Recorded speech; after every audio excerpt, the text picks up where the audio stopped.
નમસ્કાર, હું રાકેશ પંડ્યા. આપ નિહાળી રહ્યા છો અડીખમ ગુજરાત. આપણા દેશના મોટાભાગના લોકો પશુપાલન વ્યવસાય સાથે સંકળાયેલ છે, ત્યારે ગુજરાત રાજ્ય પણ આ શ્વેત ક્રાંતિમાં પોતાનો ખૂબ જ મહત્ત્વનો ફાળો ભજવી રહ્યું છે.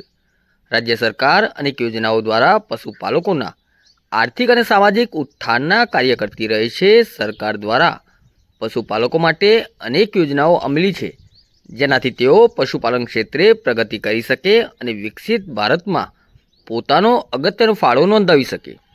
સરકાર દ્વારા વર્ષ 2024-25માં જમીન વિહોણા પશુપાલકો માટે પશુપાલક અકસ્માત વીમા યોજના લોન્ચ કરવામાં આવી, જેનાથી જમીન વિહોણા પશુપાલકોને અકસ્માતના કિસ્સામાં સરકાર દ્વારા પરિવારજનોને 2 લાખની સહાય પૂરી પાડવામાં આવે છે.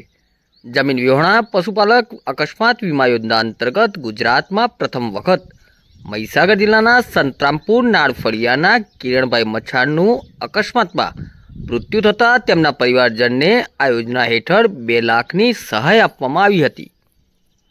મારું નામ મચ્છાર જયંતિભાઈ રામાભાઈ છે. હું સંતરામપુર રહેવાસી નાળ ફળિયાનો વતની છું.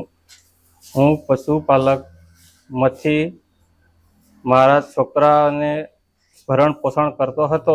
મારો છોકરો કિરણભાઈ ઉંબેડકરાથી દૂધ ભરીને આવતો હતો અને 18 તારીખે અકસ્માત થયેલ છે અને 20 તારીખે એક્સપાયર થયો છે. અને મને આ પશુપાલક યોજનામાંથી મને ખબર મળવાથી મેં આ અરજી કરેલ છે અને મને પશુપાલન યોજનામાંથી મને સહાય મળેલ છે.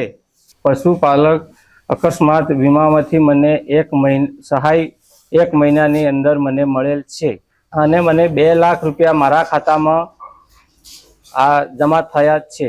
સરકારનો ખૂબ ખૂબ આભાર.